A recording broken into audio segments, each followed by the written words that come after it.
Welcome, guys, to the Friday night meeting of Keep It Simple. It is now with great pleasure and much gratitude that I introduce Peter M., who will be sharing on the topic energy and inspiration. Peter, over to you. Good evening, good day, good afternoon, my wonderful fellows. I may never have met most of yous in my life, but I absolutely already know, right, that I belong with you and you belong with me. Just before, I had no plans in my mind before I came and sat down, because I'm now of the view that God will determine what comes out of my mouth. I no longer feel the need to do a perfect share or to have everything lined up. I recognize now that because I am so in love with what you guys gave me so freely. I'm so liberated that I don't need to be an expert in anything. Right? I don't need to make everybody happy, make everybody laugh, make anybody sad. I just need to transmit the critical information that you guys passed on to me just over 20 years ago. On January the 6th, I celebrated 20 unbroken years of recovery, having picked up the crack pipe in 1981. You heard me clearly, folks. I was on my knees by 1983. I was already at the drug dependency clinics asking workers, why is it that I continue to destroy my life in light of the fact that I already knew I was killing myself? It only took me a couple of years when it became absolutely obvious that I was losing the battle. And this beast had a grip on me that I could not fathom. And see, herein is what makes us so special. I'm just going to go back quickly. There is somebody has got a logo which says, or an image which says, current addicts are future addiction breakers. The minute I saw that, I absolutely loved it. Because if you had told me January the 6th, 2006, that it was going to be a bunch of drunks and drug addicts who was going to show me how to get out from under, having been in the grip of a critical illness for over 20 years, I would have never believed it. I would have said, how can they get me out? They are the reason that I'm fucked. And I met you guys, and I'm going to go back to the day I went to the drug dependency clinic in 1983, when I was already on my knees. And I said to them, I am freebasing cocaine. I can't seem to stop. And they told me the truth. As it says in the beautiful book, they let me have it. And what they let me have was the fact that they had no idea how to treat my problem. They told me openly. They said, we have no treatment for what it is you do. If you were using heroin or were out drinking alcoholically, we might be able to give you some substitute medication. But for what you're doing, we have no treatment. Now, here is what that left me with. When I walked out of there, I had to ask myself some fundamental questions. And the questions were very simple. If the professionals who I presumed would understand the inner workings of my mind and give me a simple solution, a plan of action that I was going to be able to take away implement and stop killing myself. If they don't have an answer, that's one down. If I can't stop for my beautiful kids that I absolutely adore, and I know that my drug addiction is impacting them badly, and yet I can't seem to stop for them, I'm fucked there. If I can't stop for the job and the career that I've just spent 2 or 3 years trying to build, to become a surveyor and do well and build my business, and I can't stop for that. If I can't stop because my parents and my sisters and my family are saying, you are killing us, I can't stop for that. I can't stop for my own health. I can't stop for my own finances. Now, under normal circumstances, if any other person is presented with those options, they will stop or moderate. Given any other situation, they are usually reasons for people to change their behavior. If I can't change the behavior for any one of those, it leaves nothing left. You see, you get where I'm going with this about the unique knowledge and information that we carry, because on the face of it, I'm in purgatory.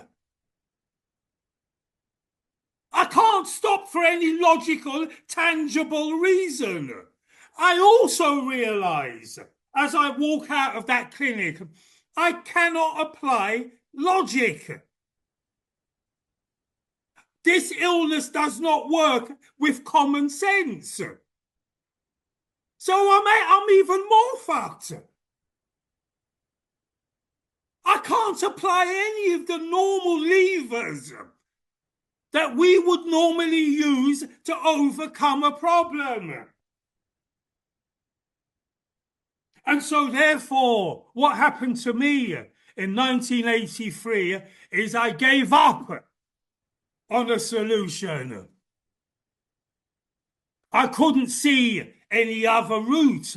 I didn't know no one who ever recovered. I didn't know no one who had been given this message at that point who had ever recovered. And I stayed out there in the wilderness for another 23 years. But listen, I'm going to tell you, and I'm going to talk a little bit, right? And it says about energy and inspiration, or whatever the title was. I'm going to tell you, I am unapologetic about my enthusiasm. I am unapologetic about the power of my voice and my vocals. I will not talk softly if this is what it does to me. You see, because when I wanted crack or heroin or alcohol, I didn't talk softly. I was extremely demanding and aggressive and all the rest of it. I have found something that never ends. In fact, I'm having what you might call a renaissance in my love affair with this program. I've had peaks and I've had troughs. I've had 2 steps forward, 3 steps backwards, 2 to the side, 5 steps forward. What I've come to learn and understand in the 20 years that I've been in the game is that I need not fear or worry about relapse or anything like that, providing, and there's a caveat here, that I do tomorrow what I did today, based on what got me from yesterday to today. I will get tomorrow. You see, I just know that this program has only ever been about progress and practice. This program was designed specifically for people like me who are a bit fucked up and a bit undisciplined and a bit lazy and a bit inconsiderate and a bit selfish and a bit self-centered and a bit arrogant. It was designed for me. You see, I got told by you guys very early on, there's a couple of things you need to abandon, Peter, if you want to recover. And the first one I realized I had to throw away was yeah, but. Yeah, but had to be binned. It had to go. The second one, and it's a massive one, that had to go was yeah, I know. You see, doesn't matter what you're going to tell me, my arrogance is going to say back to you, yeah, I know. You could be talking to me about astro-fucking-physics. I never done physics at school, but I'll still say, yeah, I know. I had to abandon that. I had to abandon, but yeah, but what if?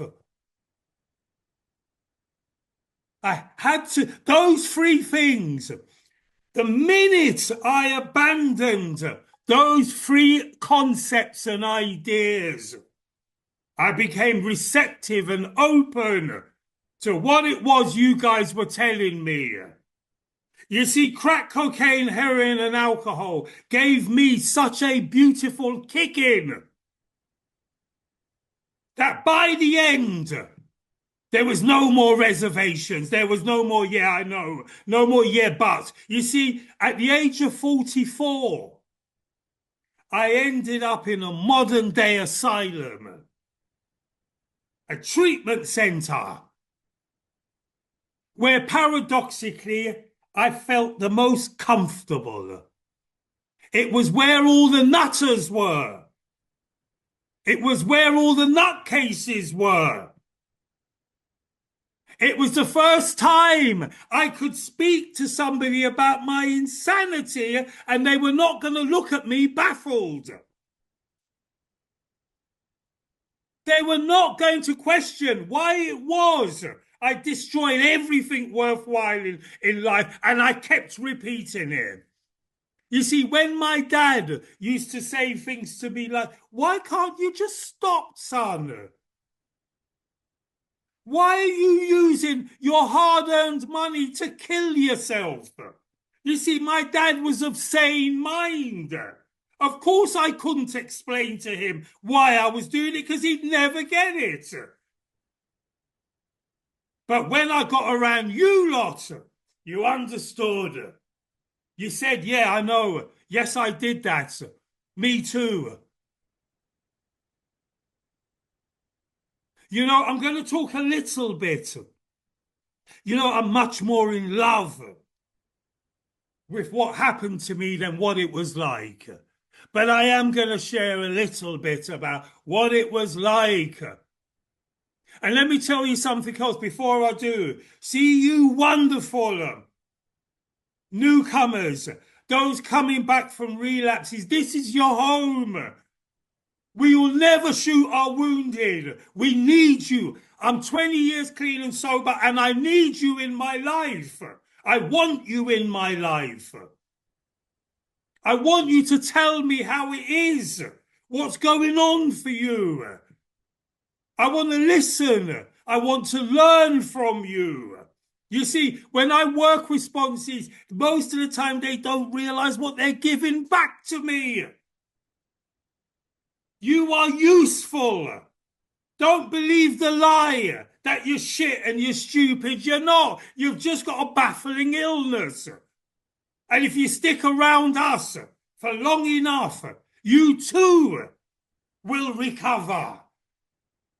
You see, I was told very early on, we need to cut you down to size, Peter, and remind you that you are just an ordinary drunk. You're an ordinary drug addict. On average, you will respond to what most of us respond to. We need to let you know that. There's nothing particularly unique about you. From what you've told us, you've suffered the same illness as us. And therefore, the same solution will work for you that works for us. If, and that's the thing, if you are wholeheartedly ready to surrender. That's the caveat. You see, I wasn't hovering above the ghetto, the gully. I was in it. There was only one way for me to look, and that was to look up. You see, I was in that wonderful position that I had the desperation of a drowning man. I knew, and I'm going to tell you this now without no arrogance, because I had wholeheartedly surrendered, I knew within 2 days I was going to recover. I felt it. I felt it inside me. I knew, I believed, first and foremost, I believed what you guys told me. That was the first thing I did, is I put aside any of my prejudices or my preconceptions or my judgmentalness or whatever it is. And I thought, well, if you can do it, I can fucking do it. And the minute I had that attitude, God entered my life. I made an opening for God. And God said to me, Peter, I've been carrying you for 24 years. You didn't know it. I got your hair. Now, let me walk hand in hand with you. Invite me in. I don't come in uninvited. Invite me in. And 2 days later, I got on my knees. You guys said to me, I need to get a power in my life, and it must be greater than myself. It cannot be you, Peter. Your power has got your hair. I remember I got on my knees, and I didn't even get on my knees and ask God to help me get clean and sober. I asked God to help me not go back. That's all I asked God. I said, God, please don't let me go back. I don't know what the future is, but I don't want to go back. And God entered me confidently. And he said, put your life in my hands, son. And I did. And I can tell you how I knew this to be true, that I had already started recovery. 3 days in, a guy who I was in a room with brought some crack cocaine in and said to me, do you want some, Peter? Bearing in mind, I have been a 25-year crackhead. And for the first time in 25 years, I remember I put my hand up like that and I said, I think I'll pass on this one. Now, I can tell you I only did one thing different. Was I got on my knees and I invited God in. And with doing that, I believe God stood in between me and that crack. That's what happened to me. That's my experience. And when I walked away from that man in that room, I felt 10 feet tall. I knew something had happened to me. How could it be that I've been sucking on the devil's dick for 25 years? And all of a sudden, I'm able to say to someone, I think I'll pause. How did that happen?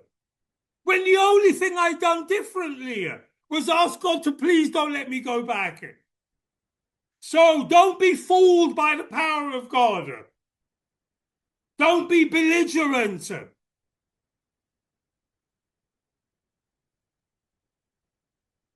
I'll go back a little bit just for identification purposes about understanding the nature of this illness. I can remember times where I promised I'm going to get my kids from school. I'm going to pick them up from school because I love my kids. I want to be involved in their life. And I'd have a pipe at 11 o'clock in the morning. For those who are in England, right, our kids are at school. They finish school at 3 o'clock in the afternoon. I believe the lie that I'm going to have one and be able to take back my life. You see, but I didn't know that I had a condition that had already made the decision for me when I took the first pipe. And let me tell you, on occasions, I might even be able to have the pipe and put the rest of the crack in my socks and get up and start leaving as though I'm going to go about my business because I believe I have some power and self-propulsion that I'm going to go about my business. I'm in charge of my life, is what I tell myself. But somewhere along the route, I get another thought. And that thought says, Peter, go back and finish off what's in your socks. And then you can have your day back. And I would fall victim to that and go back or stop off wherever I am and start again. I knew nothing about the phenomenon of craving and the allergic reaction. I think I'm determining what's happening to me. I don't know that I'm unwell. I don't know I've put the poison in. I don't know I've lost the power of choice. No one could tell me this. This is why we're so important, because we hold this information. We can't get it from our girlfriends, our boyfriends, our kids, our teachers, our employers, and all the rest. We need it from someone like us. You see, we're important people. We carry critical information. We're uniquely placed to help save lives. And let me tell you something, and I would fall victim to that. I'll go back and finish it. And of course, I'd never get to the school. I'd be filled with shame, guilt, shame, degradation, disrespect. I can't answer the phone. I can't go home. If I do go home and I still had a job, I would promise my kids that I'm going to read them a story tonight because I want to be a proper dad. I want to eat dinner with them. And then the witching hour comes. And I think I'll just pop into the toilet and have a quick one. And then when I come out, my kids say to me, but Dad, you look different. What's wrong with you? I thought you were going to read the story with me. I can't concentrate now because of the phenomenon of cravings kicked off. The only thing I can think about is where can I get more? My kids go without. I end up in hospital with pancreatitis, needles in my veins, things in my private parts. And I'm phoning my kids up and blackmailing them and telling them to get to the dealer and get me the goods and get it up to the hospital. Otherwise, I'm discharging myself. And my poor kids have to go and score for me. My children have to go and score for me and bring it up. And as soon as they bring me up, I pull out all the pipes and the needles out of my arms and I'm in the hospital toilet. At it again. Doctors are back around my bed saying to me, have you left this bed? Of course I lie, because I'm a born liar. I've become such a crafted life. They look at me bewildered and sad because they can see what's wrong with me. I think I'm being clever, but they can see what's wrong with me. But I can't help myself. 2 days later, I discharge myself in my boxer shorts, 12 o'clock at night. I'm back on the front line, scoring again. I've got many examples of powerlessness. And I knew them. And you know, this is why I will never leave my fellowship, because something happened to me which was got a God intervention. A group of us, 5 or 6 of us, who were all raising drug addicts, operating like skip rats in the neighborhood, in and out of shops, in and out of this, fraud, this, whatever we can do, whatever we can get our hands on to feed the beast. And one of us got arrested, went to prison, came out 18 months later, and whilst in prison, H&I went into the prison and carried the message to him. He got clean and sober. And he came out and he came right back into the trenches, frontline stuff. The big book says, providing we're on solid ground, there is nowhere where we can't go safe and protected. And he came into the crack house. And I can tell you now, I sat and watched him and I was just waiting for the moment that he would crack. I was waiting for the moment that he watched the pipe going around and he would say, give us one, give us a bit. And he didn't. And he said to us, listen, guys, when you're ready, this was his words and I'll never forget it. He said, when you're ready, Peter, there's a way out. It doesn't have to be like this, is what he said. And he left. And he came back 3 or 4 more times over a 4 or 5 month period. And all of this time, he was actively in the program. And I remember thinking to myself, well, if he can do it, there must be a way for me. Because, see, he's just like me. I've known him for years. We've drugged together for years, and yet he's not drugging now. What's happened to him? How can he stay without a drug for so long? How can he do that?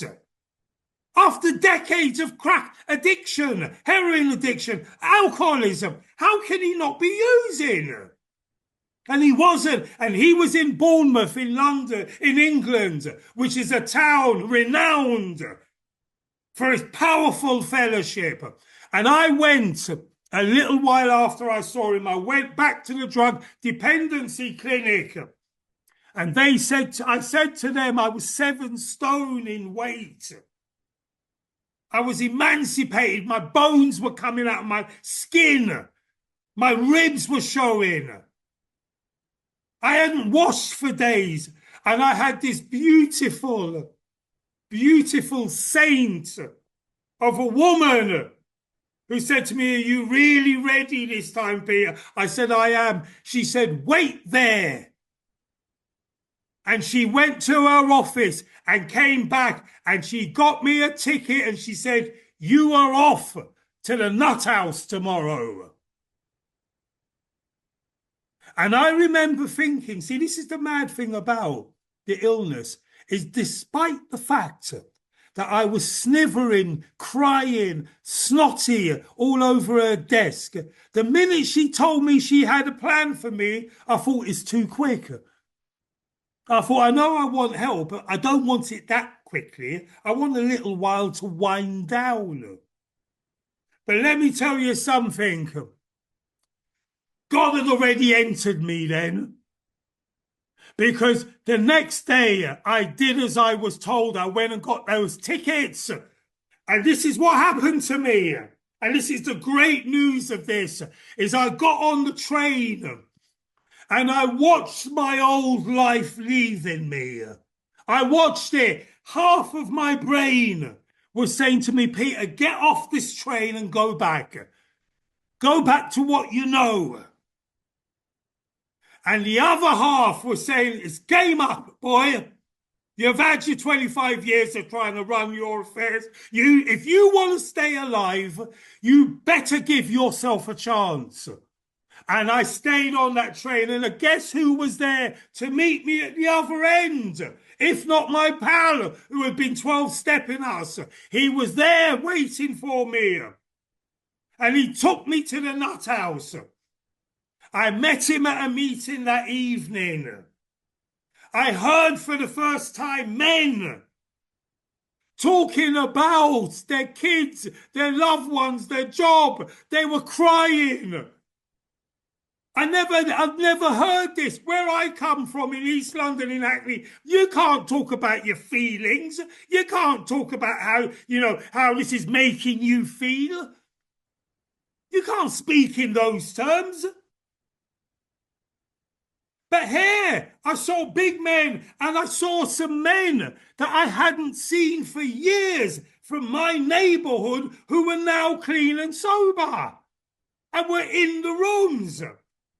So I knew this thing worked because I saw it in others. I couldn't avoid that fact. I had the kit laid at my feet. I had the choice. Are you going to take it or are you not? And I made the decision that I'm going to be all in. Somebody said something. I heard this word commitment. And I remember thinking, that sounds scary. It sounds like it's something you've got to do for others.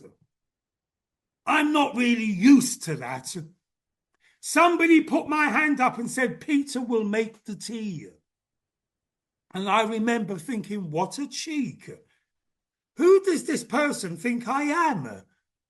I've come all the way from Hackney with holes in my shoes, weighing 7 stone, with the government paying for my treatment. I look like a black scarecrow. Who do they think I am?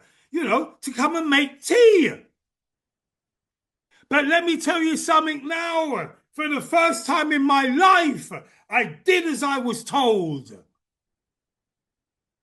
And I went and I bought those biscuits, coffee, tea. I put the urn on. I laid my cups out with military precision. I put the right amount of coffee in each cup.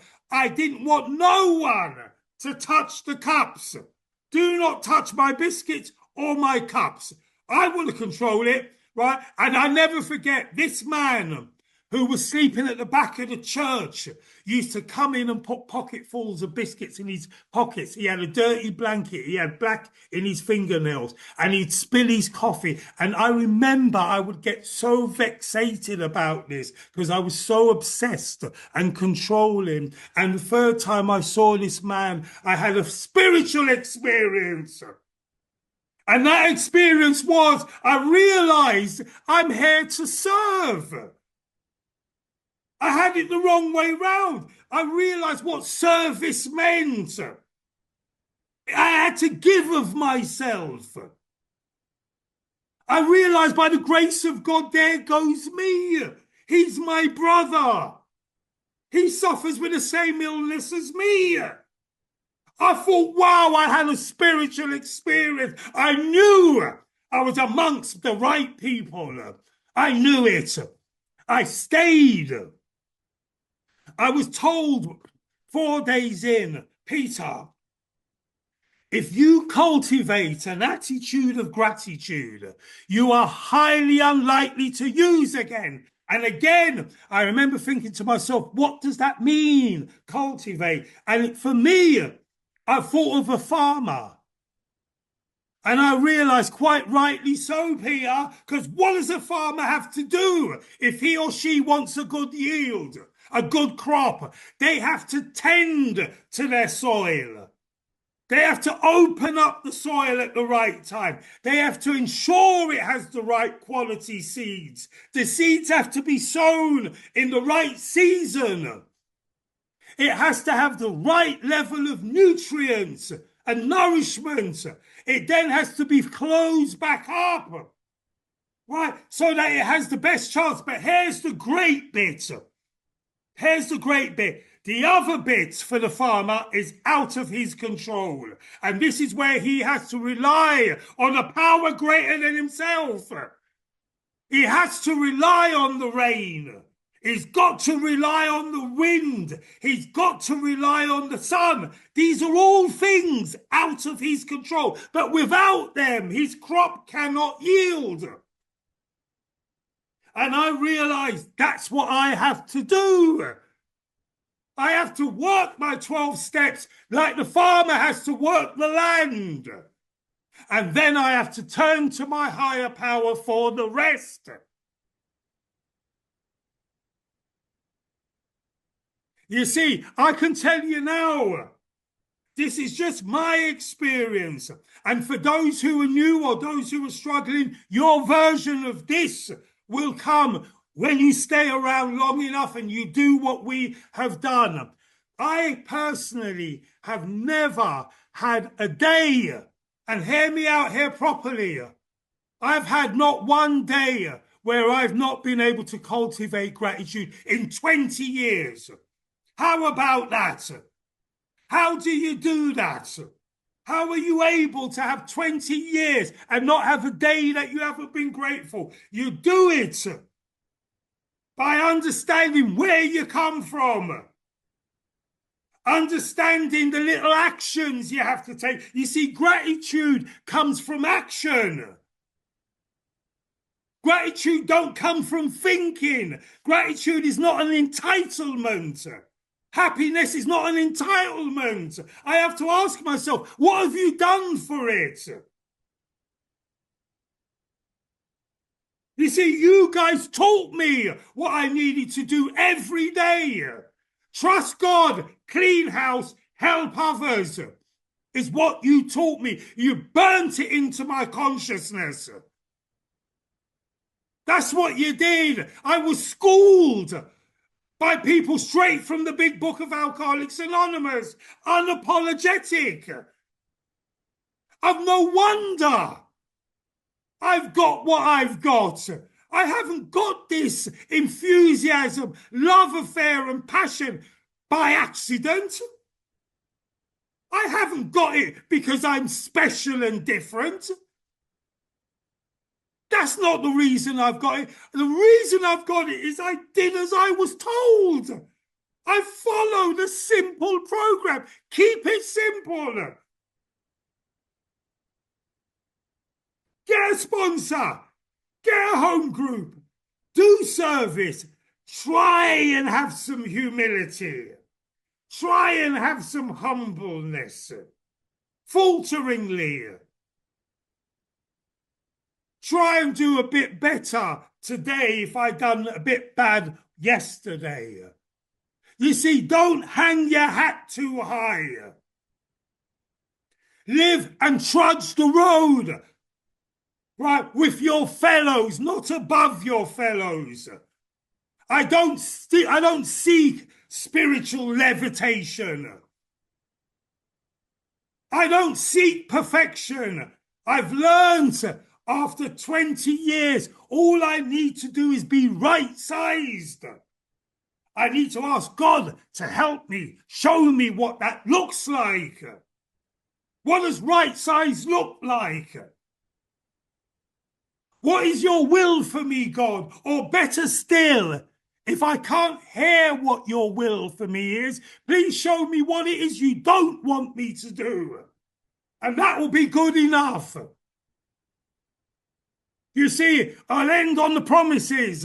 There's a bit in the promises that, boy, oh boy, I've started to interpret and digest more and more. And that's that bit where it says, you will intuitively know how to handle situations which used to baffle you. Fucking hell, what a promise. Because it's my experience is I can see things coming. I can see it coming. You see, it's a bit like a boxer. You know, any boxer who wants to stay on he or she's feet better understand how to bop and weave. They better have some flexibility in those ankles. You see, that's what the promise is telling me. Wow, wow, wow. Thank you, thank you, thank you for what you've done for me. Thank you so much. God bless.